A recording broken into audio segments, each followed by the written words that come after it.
Bonjour à toi qui m'écoutes. Je suis heureuse de te retrouver encore une fois de plus en ce matin.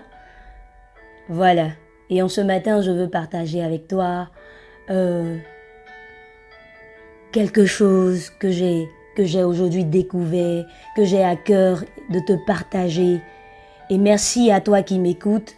C'est un honneur, c'est un privilège. Merci beaucoup à toi. J'aimerais te poser une question. Cela fait maintenant peut-être 1 an, 2 ans, ou peut-être 14 ans, 15 ans que tu es chrétien. Ok? Mais je veux te poser la question de savoir, sais-tu pourquoi tu es chrétien? Sais-tu pourquoi est-ce que Dieu t'a sauvé? Pourquoi dans ta famille, tu es celui-là même qui connaît Jésus? Pourquoi parmi tes amis, tu es celui-là qui connaît Jésus? Pourquoi toi et pourquoi pas l'autre?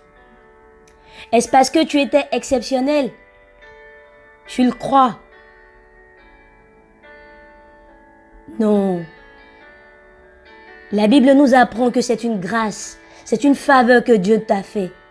C'est une grâce et une faveur qu'il t'a fait de te connecter à lui parce que tu étais autrefois déconnecté de la source. Et crois-moi, hein, Jésus pouvait rester tranquille là-haut, près du Père, et te laisser mordre de la poussière. Sa seigneurie n'aurait pas pour autant pris un coup. Mais tu vois, Jésus a regardé à ta situation, à cette situation désespérée là, et lui, le roi de gloire, il s'est humilié pour que toi, l'esclave là, tu deviennes un fils de roi. Lui qui est béni, il s'est fait maudit, il s'est fait malédiction et péché pour que toi, du maudit que tu étais, tu sois béni.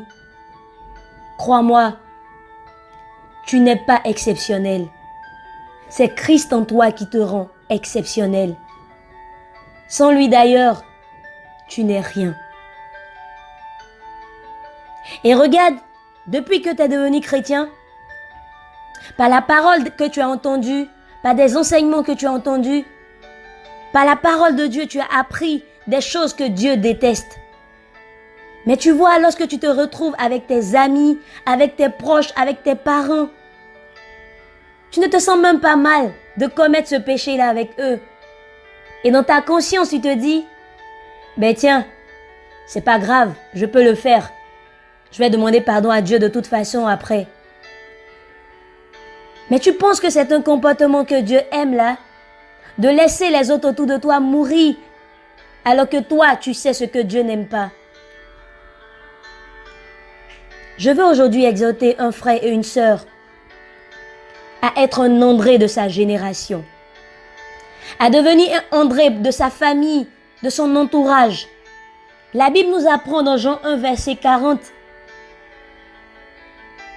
Les Saintes Écritures nous disent, l'un des deux qui avait entendu les paroles de Jean et avait suivi Jésus était André, le frère de Simon-Pierre. La première personne que rencontra André fut son frère Simon. Il lui dit, nous avons trouvé Christ, et il conduisit Simon auprès de Jésus.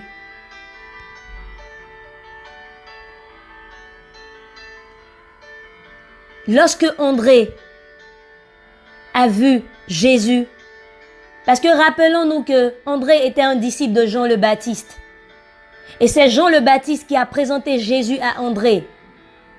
Et lorsque Jean a présenté Jésus à André, et que André est resté en la présence de Jésus, il fut tellement rempli de joie qu'il eut le besoin de communiquer cette joie, d'appeler son frère, afin qu'il puisse partager leur joie. Nous sommes fiers de partager ou de présenter aux autres les biens matériels que nous avons, des promotions que nous avons eues au service, ou des voyages que nous avons effectués. Mais nous avons honte de parler de Jésus à ceux qui se meurent.